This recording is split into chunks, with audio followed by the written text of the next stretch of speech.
Hi, and welcome to week 3 of the lean screen experiment. Each week I test just one small change to help reduce my phone use.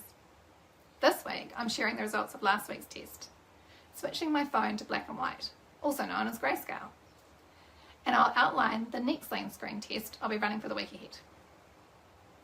You might wonder why I test just one thing each week, instead of changing lots of things at once.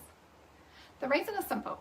When I change one thing at a time over a week-long test, I get to really understand what's happening. The triggers, the feelings, and the habits that show up when something is removed or altered. That depth of awareness is incredibly powerful for making lasting change.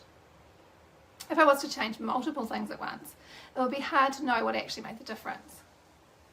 So that's why I do it one step and 1 week at a time. Feel free to try each weekly experiment alongside me. So what happened this past week? As mentioned, I changed my phone to Grayscale. To do this, I went into my phone settings and searched for colour filters, which I switched to Grayscale. The idea was simple and prompted by research suggesting Grayscale can reduce screen time. Remove the colour, reduce stimulation, and see how it affects my engagement. And it definitely worked. What stood out almost immediately was how much I stopped enjoying using my phone. Instead of feeling drawn to it, it really felt flat.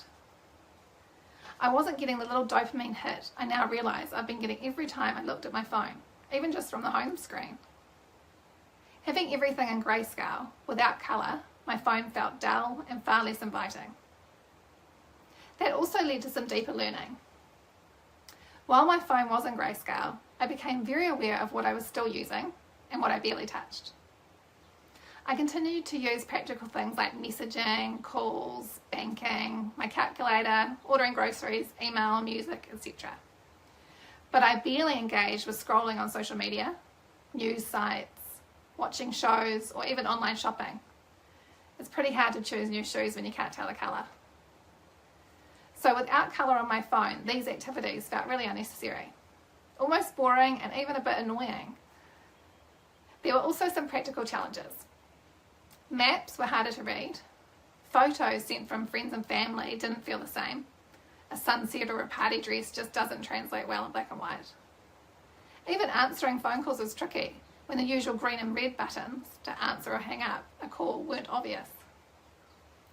And because one of my intentions with the lean screen experiment is to keep my phone as a useful tool for connection and communication in modern life, I realised that while Grayscale significantly reduced parts of my phone use, it didn't feel realistic long term for a number of practical things like navigation, a quick online shop here and there, or sharing life's moments through photos and videos.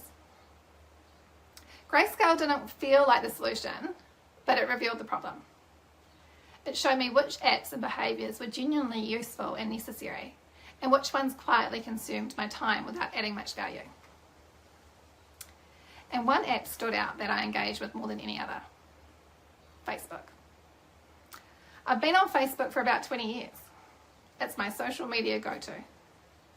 There are things it provides that are genuinely useful. A record of photos that I've accumulated over the years, local community pages I engage with, etc. But when I say how I engage with Facebook, what I really mean is there is a lot of endless scrolling as well. Meaningless time, algorithm-driven content where my Facebook feed is filled with targeted posts designed to keep me watching for longer, is one of the biggest culprits of my phone screen use. So, for week 4 of the lean screen experiment, I'm doing something that feels both simple and daunting. I'm switching my phone back to colour, but I'm removing the Facebook app from my phone's home screen. The intention is to not open it on my phone at all. Almost like it's gone, even though it technically isn't. My connection to Facebook is quite strong, and I'm not quite ready to say goodbye completely, but I want to run a small test and see what's possible. I'll still be able to access Facebook on my laptop if I really need to, whether that's posting on a local mum's group about my lost cat again, or checking a Facebook hosted event. And I'll keep Messenger because that's a key messaging tool for me. But the app itself and the huge amount of algorithm-driven content within it won't be sitting there front and centre on my phone anymore, waiting for me to open it without even thinking. Also, I wanted to mention one last thing that came up for me this week. After a moment of conflict, that happens, in every person's life, I noticed my instinct was to escape into my phone rather than sit with the feeling. I became really aware of how quickly I reached for my phone during emotional discomfort. It reminded me that my phone isn't just tied to habits, it's also tied to some form of coping mechanism. I'm not sure yet if that's good or bad, but it's something I want to explore more deeply in a future episode, so watch this space. So here we go, back into colour and onto the next lean screen test.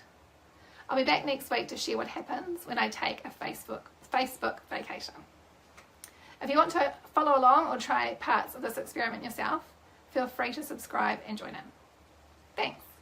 This is the lean screen.